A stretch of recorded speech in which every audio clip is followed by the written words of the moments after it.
Welcome to CIS 579, Technology of E-Business. This is Chapter 7, Social Commerce. The learning objectives for this chapter include understanding the Web 2.0 revolution, its characteristics, and the context of social media. So we'll talk about how the web has evolved from the early days of the Internet. We'll talk about Web 2.0, and a little bit later we'll talk about where the web is going. Talk about some of the fundamentals of social commerce, its drivers and landscape. We'll describe the major models of social shopping. We'll explain how advertising and promotions are conducted in social networking environments. Hopefully after reading this chapter and watching the video, you'll understand how market research is conducted in social networking environments. You should be able to describe how customer service, customer support, and CRM can be facilitated by social networking. You should be able to describe the major social commerce activities that can be conducted within and by enterprises. You should also be able to define crowdsourcing and describe its use in social commerce. You should also be able to describe the commercial applications conducted in virtual worlds in general and in Second Life in particular. You should be able to review the social commerce activities in relationship with entertainment and gaming. Should be able to describe and discuss the major implementation issues of social commerce, including strategy, security, and one that's often overlooked, return on investment. Lastly, you should understand the major risks, concerns, and barriers of deploying social commerce applications. When the web first began to become commercialized, it really served as little more than a platform to really kind of establish a web presence for organizations. So they were basically able to market themselves in a very limited fashion, providing basic contact information, basic product information, and things of that nature. Web 2.0 has certain characteristics about it, though, that really facilitate a much more dynamic involvement between users and commercial enterprises. Some of those characteristics include the ability to create or use or develop user-created content or self-publishing, the ability to tap into a collective intelligence of users, the idea that the more users contribute to something, the more value is seen from that. Creates unique communication collaborative environments, making data available in new or never intended ways before. Web 2.0 data can be remixed or mashed up in ways that we'd never thought of before. So there's a variety of different characteristics of Web 2.0 technologies that really help to facilitate trade. A lot of this is centered in some way, shape, or form around user-generated content. That really is a big driver of Web 2.0 advantages. For example, you see book reviews, you see movie reviews, you see service reviews. There's a lot of content that's generated by users that really is of great interest not only to other users, but also to a lot of these organizations. They're able to examine, for example, their ability to provide good customer service and address customer complaints and things of that nature using user-generated content. Obviously, this creates opportunities for new business models to come into effect. So different in terms of generating sales, in terms of transaction fees, subscription fees, advertising fees. So there's a lot of different opportunities to make money using Web 2.0 technologies. So welcome to the Web 2.0 revolution. Web 2.0 tools, social software, and social networks are changing the way people communicate, collaborate, work, and live. The change is very rapid and significant, so we have to classify it as a revolution. Social media is the online platforms and tools that people use to share opinions, experiences, insights, perceptions, and various media, including photos, videos, and music with each other. So think of Flickr, think of Facebook, things like that. Social marketing is a combination of social policy and marketing practices to achieve a set of social behavioral goals within a target audience. Social capital, on the other hand, is a sociological concept that refers to connections within and between social networks. The core idea is that social networks have value, just as a physical capital or human capital can increase productivity, both individual and collective. So do social contacts affect the productivity of individuals and groups. So we're able to, as a group, hopefully, be more productive. Social media marketing, SMM, is a term that describes the use of social media platforms such as networks, online communities, blogs, wikis, or any other online collaborative media for marketing, market research, sales, CRM, customer relationship management, and customer service. It may incorporate ideas and concepts from social capital, Web 2.0, social media, and social marketing. The difference between social networking and social network sites is the activity or social networking versus the location, social networking sites. And together these kind of represent the social networking space. The book gives you a list with the examples on page 303. But all this, when you look at this kind of conceptually, you can think of this as a social graph, which was a term created by Mark Zuckerberg, or coined by Mark Zuckerberg of Facebook, which originally referred to the social network of relationships between users of the social networking service provided by Facebook. The idea was for Facebook to benefit from the social graph by taking advantage of the relationships between individuals this Facebook provides to offer a richer online experience. This definition was expanded to refer to a social graph of all internet users. So the idea is to monitor the relationships between different users, monitor the activity so you can identify characteristics about those users, and in turn create a very rich experience by offering goods and services that are tailored to those individuals, their interests, their relationships. As an organization, we want to be able to capitalize on the popularity of social networks in order to be able to generate and drive revenue. And this leads us to a term referred to as social commerce, the delivery of e-commerce activities and transactions through social networks and or via Web 2.0 software. Some of the origins of social networks can be seen in Exhibit 7.2. You can kind of see in the top left, moving to the bottom right, how some of the traditional commerce originated and how it's kind of evolved over time, starting with marketing and sociology, social behavior, the basic internet and slash web, moving down to social marketing, internet communities, Web 2.0, social media marketing, social commerce, virtual worlds, etc.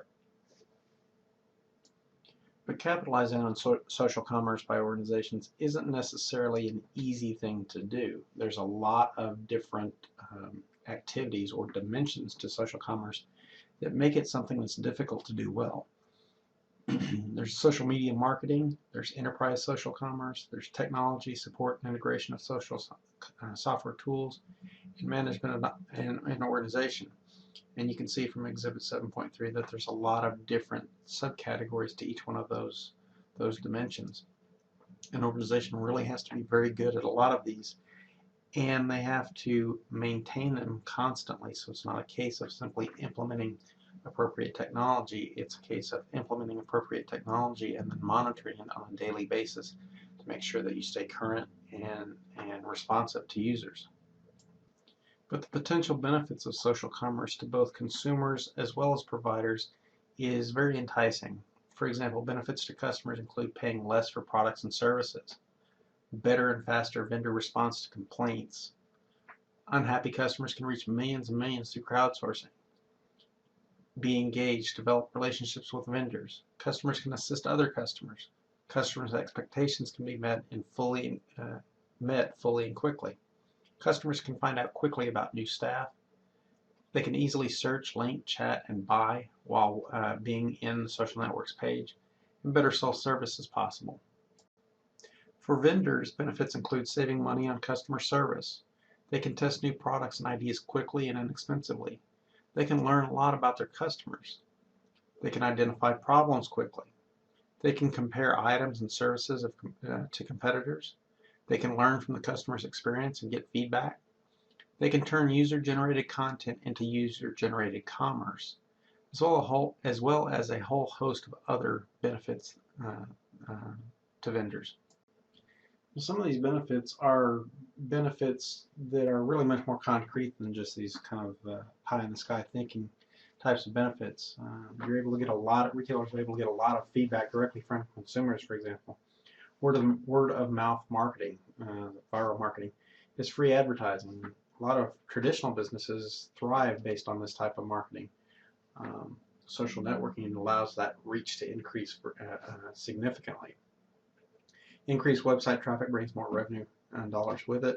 Increased sales can come from harnessing techniques based on personal preferences such as collaborative filtering and targeted advertisement. Over 40% of businesses globally found new customers via social networks.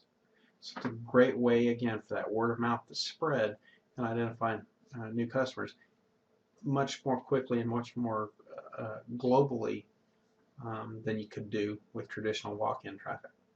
Over 27% of companies invest in social networking in order to acquire and retain customers. So obviously this gives us the ability to improve our business models or potentially identify new business models.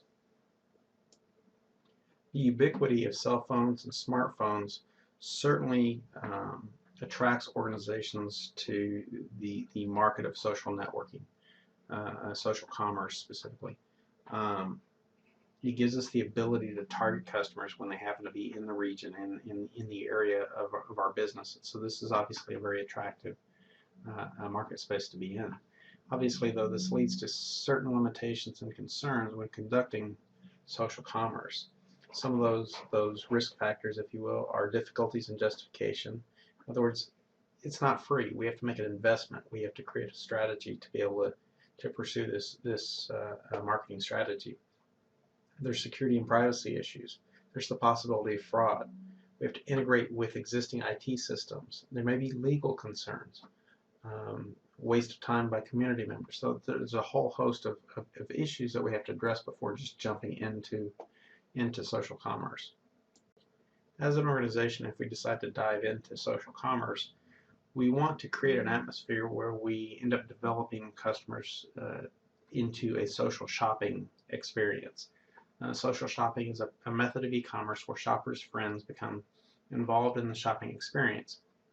Social shopping attempts to use technology to mimic the social interactions found in physical malls and stores. So the idea is that we want people to enjoy their shopping experience, to shop with friends, to show their friends a particular retailer that they're interested in, particular products that they're interested in, looking at these products together online, things of that nature. The idea is that there's a social aspect to this. And so this leads to the concept or this happens because of a concept known as communal shopping, a method of shopping where the shoppers enlist others to participate in the purchase decision. Think about the sites that you might visit sometimes where you want to look at user reviews to see what their opinion was on a particular good or a particular service. And you want to see what their experiences were before you make your purchase decision yourself. Makes you feel a little bit better about your decision. There are a variety of different roles that one can play in a social commerce setting. You can play the part of a connector, a salesman, a seeker, a maven. You may be self-sufficient. Then again, you may not fit neatly into any classification. You may be unclassified. The benefits are is that we have a variety of different roles that can be played to collectively or collaboratively come to a purchase decision.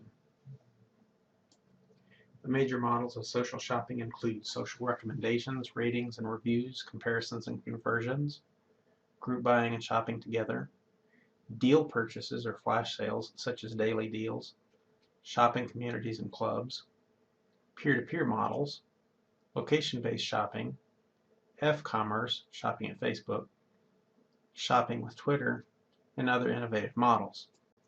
Ratings and reviews include things like customer ratings and reviews, things that might be manually typed in by the customers themselves. So rather than an organization, a retailer, or a manufacturer having to generate this content themselves or go out and obtain this comment, a lot of times users will do it themselves. It may include expert ratings and reviews, sponsored reviews. Maybe you go out and pay someone to review it, or a sponsor reviews it. conversational marketing, video product review, and customer testimonials.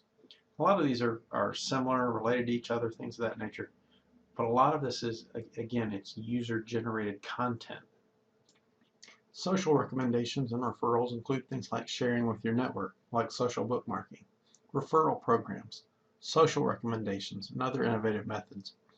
Think, for example, of reading a story in LinkedIn.com. It's pretty easy to simply click the icon and share that with a network of colleagues, a network of friends. You see this on various news sites and other social sites, and in a lot of cases on a lot of e-commerce sites. It allows you to quickly and easily share your thoughts, opinions about a particular good or service. There's also the concepts of group buying, deal purchasing, and shopping together. Deal purchases or flash sales, for example, through companies like Groupon, encourage an immediate or very quick boost in sales. Group buying from China, real-time online shopping together.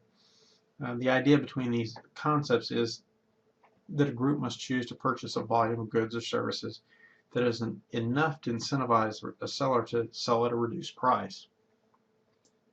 Other examples of social shopping include shopping communities and clubs. These are private online shopping clubs and retailers that basically retail by invitation only. Caboodle is an example of this type of retailer, if you will. It's a free service that lets users collect information from the web and store it on Caboodle, on a Caboodle list that can be shared with others. There's a variety of other innovative models as well. There's a social marketplace, an online community that harnesses the power of one's social networks for the introduction, buying, and selling of products, services, and resources, including one's own creations.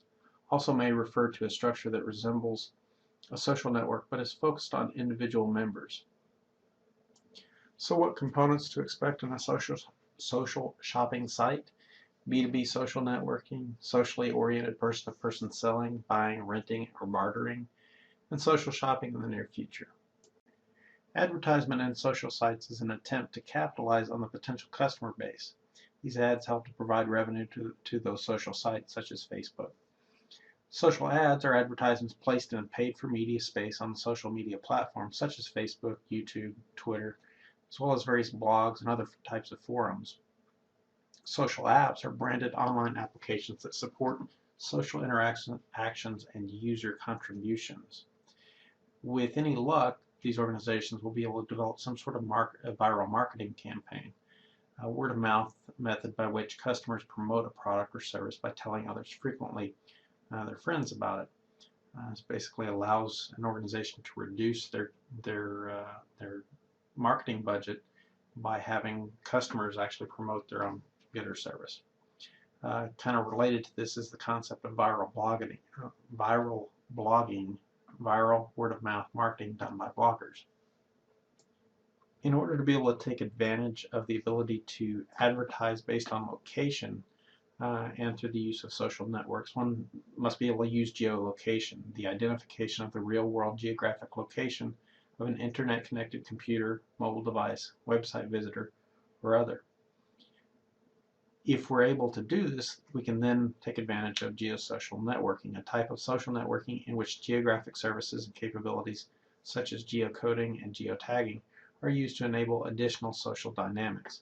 This is where a user might check in when they're at a restaurant saying, I'm enjoying food at Olive Garden in Capel or something of that nature.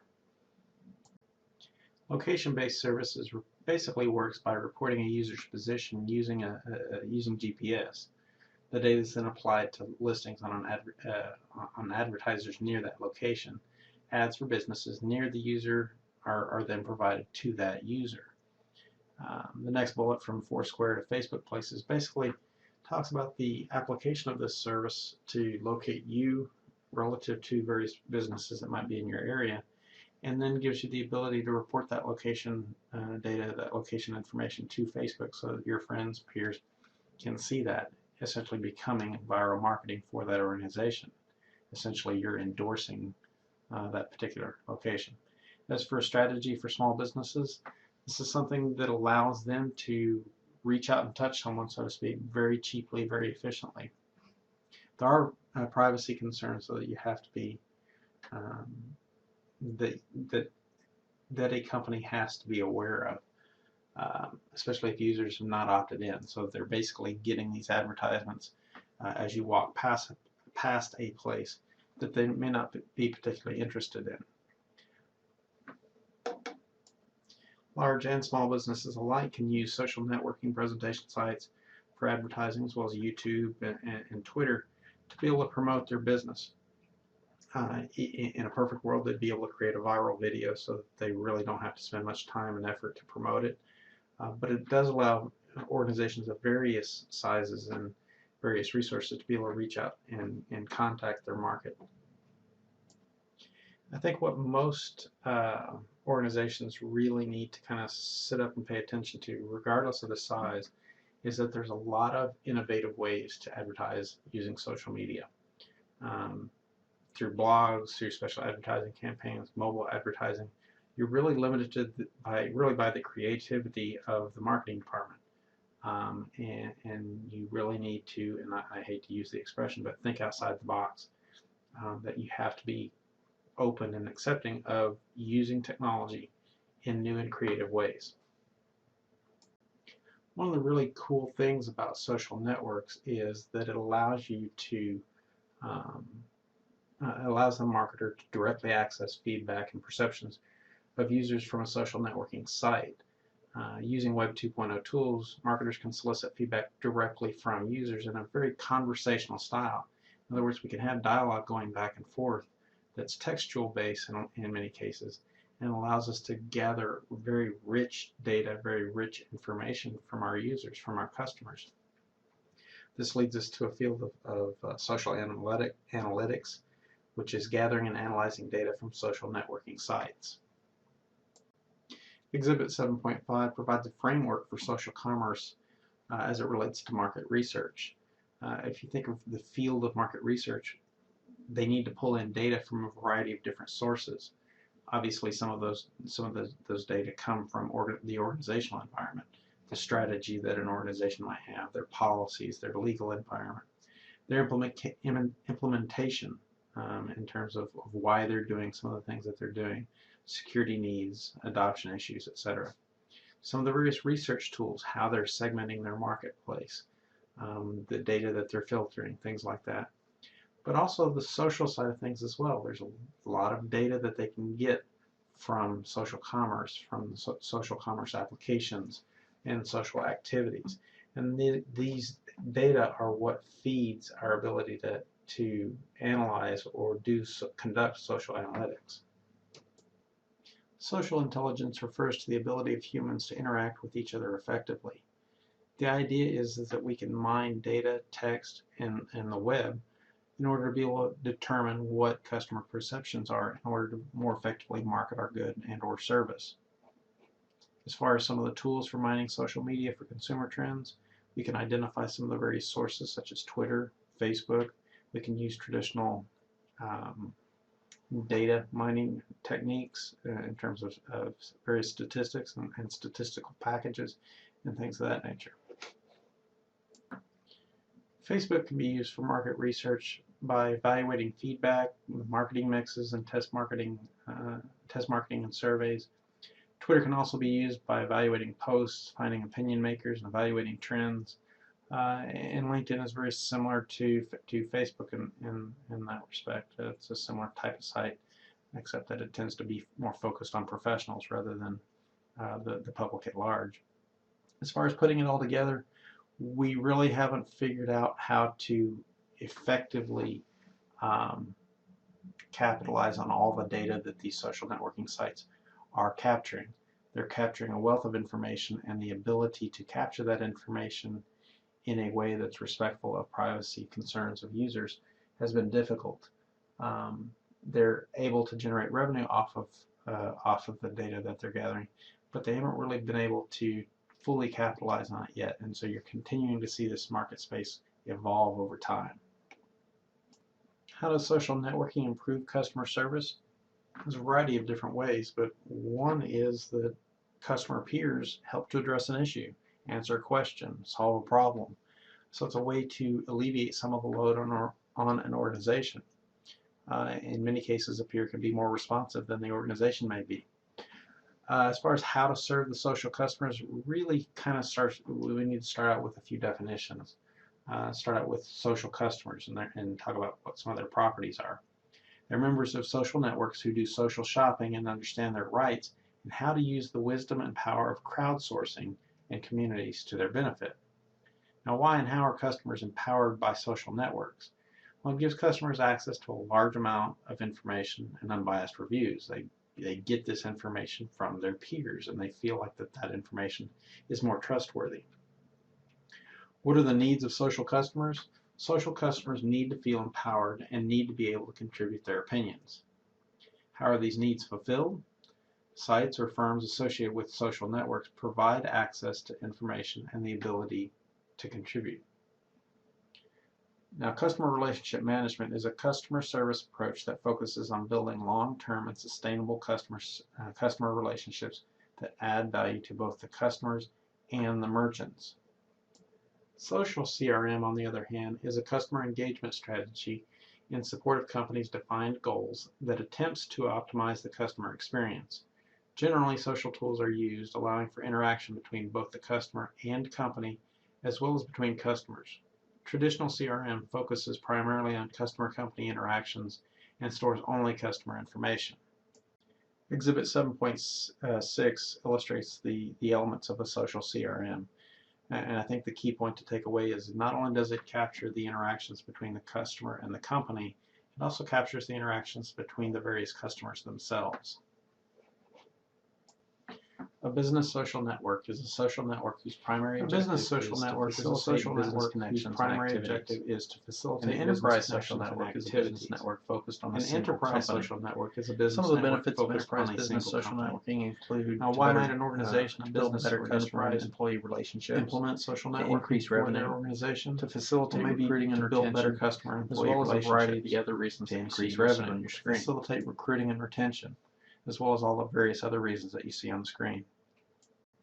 These enterprise applications can take on more of a business-focused focus, such as LinkedIn, or they can take on more of an entrepreneurial focus, such as BizNet. Some of the major features of effective enterprise social networking can be seen on pages 342 and 343. IBM's Social Blue is a good example of an internal social networking site that gives IBM employees a rich connection to the people, the way they work with on both a personal and a professional level. Exhibit 7.7 shows you the major interfaces with social networking. You can see the organization and how it interacts with both internal constituencies as well as external constituencies such as LinkedIn. Companies can use social tools in a wide variety of ways, and you can check out pages 345 and 346 for some detail on that. As far as social networking applications in HRM, human resource management, social networking applications can be used within HRM to assist in finding and recruiting workers as well as training them. Enterprise social networking can connect individuals within an organization, making it easier for them to work together. Can also allow use of social tools in terms of being used to collect, store, and deliver knowledge needed within an organization as a knowledge management system. Crowdsourcing is the act of outsourcing tasks traditionally performed by an employee or contractor to an undefined large group of people or community, a crowd, through an open call. Examples of applications include using groups to create content, solve problems, or even do research and development. Howe came up with a list or category of applications including collective intelligence, crowd creation, crowd voting, and crowd supporting and funding. As far as some of the major benefits of crowdsourcing, these include things like problems can be explored at comparatively low cost and often very quickly. Payment is by results or even omitted. The organization can tap a wider range of talent that might be present in its own, that might not be present in its own organization, or maybe it is present, they just haven't tapped it yet. By listening to the crowd, organizations can gain first-hand insight on their customers' desires. The community may feel a brand-building kinship with a crowdsourcing organization, which is the result of an earned sense of ownership through contribution and collaboration. And crowdsourcing taps into the global world of ideas, helping companies work through a rapid design process. The process of crowdsourcing can be boiled down to 6 steps. First, identifying the problem or the issue that you want to investigate or solve. Then identify a target crowd, a group that has an interest in solving this issue. Broadcast to the unknown crowd, in other words, communicate the problem to them. Engage the crowd in an innovative and creative process to provide direction, basically. User-generated content is submitted, and then evaluate the submitted material. Now, I mentioned collective intelligence a moment ago. Collective intelligence is the capacity of human communities to evolve toward higher order complexity and harmony through such innovative mechanisms as variation, feedback, selection, differentiation, integration, transformation, and competition, cooperation, and co-opetition. As far as successfully deployed crowdsourcing systems, a great example is Wikipedia. Wikipedia is crowdsourcing because it relies on the public to help create and edit its entries. Now, there are certainly some concerns when it comes to crowdsourcing. Many concerns exist, including the role of individuals within the crowd and the overall reliability of answers generated. Check out page 355 for some additional clarification. As far as social commerce and virtual worlds, we really need to look at some of the different features that virtual worlds have and that businesses can make use of in deploying their virtual world applications. This includes things like shared space, 3D visualization, graphical user interface, immediacy, interactivity, persistence, socialization, and community formation. From a business application perspective, virtual worlds can be visualized as a multidimensional space. Some of the different dimensions of virtual space include social space, entertainment space, transaction space, experimental/demonstration space, collaboration space, smart agent space, and fantasy space. The virtual world applications are numerous, so you can see from the list here, but they include various storefronts, advertising, as well as content creation applications. There are a number of different ways that organizations can make either real or virtual money in virtual worlds. Of some of those different ways, there are indirect sales of tangible goods, direct sales of intangible goods, service subscriptions, fees for other services, etc. What kind of educational and training activities do virtual worlds such as Second Life support? Simulation, distance education, distance learning, class meetings, exploration, visualization, imaginative scenarios, information dissemination, etc. Some of the major concerns and limitations of virtual worlds include slow adoption. Not everybody is interested in using such environments. It's technically difficult to develop in. There's also the issue of fraud and security issues, as well as performance issues. Section 7.10 talks about entertainment, multimedia sharing, and social games. Entertainment and social networks are all around us. The book lists off several examples: Mixi, Last.fm, Pandora, and various streaming sites. Obviously, some good examples are things like Pandora, obviously, for streaming music, Netflix for streaming videos, Amazon and their services, Google Play. So there's a lot of different examples that are out there. Mobile Web 2.0 devices for entertainment and work. iPhone obviously is the classic example of a mobile device. There's the various clones, especially the Samsung type devices. And they give you a lot of capability. The ability obviously to create photographs and share those photographs with each other, creating videos and sharing those videos, live casting, music, presentation sharing. So there's a whole lot of stuff that you're able to do and generate that content and consume that content with those types of devices. And online gaming has kind of taken a new twist or a new turn with the various integration of games into social outlets. For example, on Facebook, you've got a variety of different games that you can play. Obviously, a big one was Farmville. Um, but there's a lot of other games out there, and there's one big player, Zynga, um, that produces a lot of these different types of games, and they generate a lot of traffic from users all over the world. And obviously, this attraction of a lot of different users creates an ideal target audience, so to speak, of for companies to be able to advertise to. So you see a business model coming into that of being able to advertise to users really all over the world, be able to reach an awful lot of people very quickly. The complexity of social commerce obviously creates a lot of issues, but in a lot of ways it's not that much different than other more traditional e-commerce applications. There's the justification issue, the risk of deploying social commerce systems, various other implementation issues, as well as the strategy that you choose to use, as well as ultimately the decision to figure out how you're going to go about generating revenue. As far as justification, you have to identify, well, let's step back for just a second. There are tangible, direct costs of social commerce projects, but those tend to be relatively low. The total cost can often be very high as risks tend to generate over time. So some of those justifications that need to be considered are the competitors interested, or excuse me, are the competitors investing in social networking? How are your competitors doing? What's your expected return on investment? What kind of network will you choose, public or private, and what type of networking should you use? How deep within the organization is social networking allowed to penetrate? Is it necessary to have a corporate policy on social networking? What can social media teach the company about internal collaboration?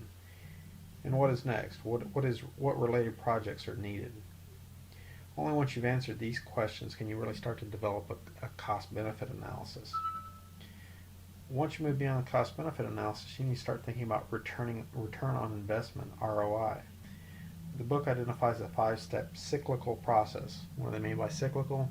It means you're never really finished. Once you get to the end, you go back to the beginning. So it's something that's constantly evolving. The first step is to decide on the goals and objectives. The second step is to plan how the goals will be achieved. The third is to put the plan into action, implementation, and execution. Step 4 is to measure the results. And step 5 is to revisit, refine, adjust, and possibly redeploy.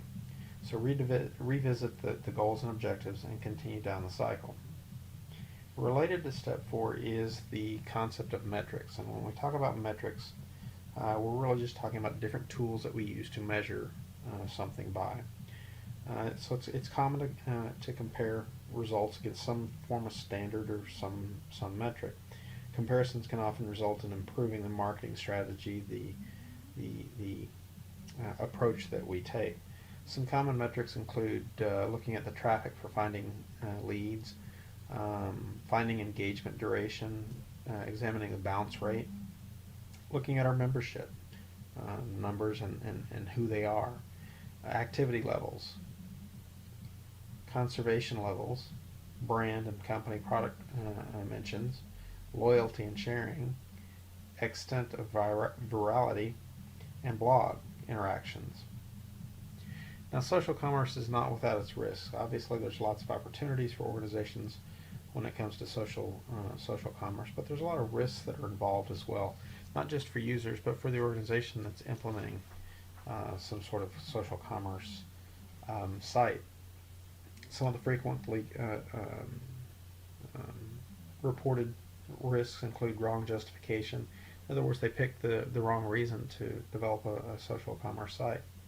Legal risks, security threats, invasion of privacy, social fraud, violation of intellectual property and copyright, employees' reluctance to participate. Obviously, it's hard to have a social site that doesn't have much socialization going on. Data leakage, in other words, it's a good place to post company secrets. Good in that it's easy to do, bad in that it leaks corporate secrets. Poor or biased quality of users generated content, cyberbullying or cyberstalking and employee harassment, misuse and waste of time and other resources, or lost productivity, and risk to the reputation of the company. Other implementation issues include things like the adoption of technology, choosing the right technologies, technical factors including integration with e-commerce and IT existing systems, implementing B2B social networks, the issues of social software selection, adoption and usage patterns, and motivations for using, the corporate culture in social commerce project implementation. In other words, social commerce is not for every company. The makeup of an organization may not be well suited to a social network. And then information flow. But there's also support services that operate on the back end for an organization. And some of the major support systems are things like payments. We have to be able to generate some sort of revenue stream, order fulfillment, security, and system development and business plans.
The book talks about a number of different examples of companies that have great success implementing social commerce sites. It also talks about the ability of small organizations to also have a lot of success.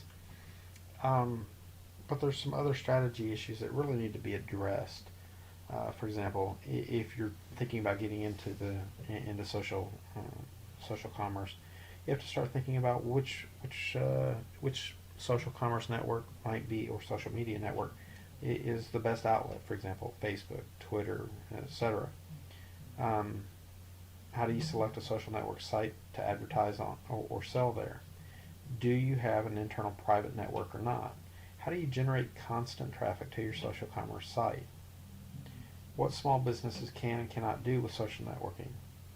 And how can you have a sufficient number of fans and friends and have them participate? So there's a lot of different things you have to think about when you're considering pursuing a social commerce strategy. The next section is some policies and guidelines. I would say it's less about policies and guidelines and really is more of a discussion section talking about some failures on the part of some very well-known organizations, specifically Starbucks and Walmart. And the book provides you some links to more details on those particular failures. It's a good idea to take a look at those because when you see failure, a lot of times you can learn an awful lot from that. It's easier to learn from failure than it is from success in many cases. So that may be some good resources for you to take a look at. It also talks about internet use and social commerce policies. One of the risks, obviously, that you have to deal with are employees using the internet on company time, and so that's a concern. And then the last section on this side talks about adoption strategies. And again, the book gives you some guidance in terms of external sites to go and look at. It talks about a lot of companies, consultants, vendors, researchers, etc., and provided tips and guidelines and recipes for success. The one thing I would caution you on is that every organization is different, every market is different. So you can use these as a guide, but just realize that they may not be the end-all be-all. You may not be able to take any of these and apply them directly to your situation. Obviously, the goal for many organizations implementing a social commerce strategy is to make money in some way, shape, or form. Revenue generation strategies include offering premium services to individuals for a monthly or per service fee. You could partner with organizations that pay a monthly service fee. You could create affiliations with physical venues where members can meet. So there's a number of different ways or methods of generating revenue. Really, in a lot of ways, you're limited to your creativity. Web 2.0s can generate revenue growth, user growth, and increased resistance to competition in indirect ways as well, which in turn lead to increased subscriptions, advertising, and commission revenue. Strategic use of online communities can increase revenue and profit.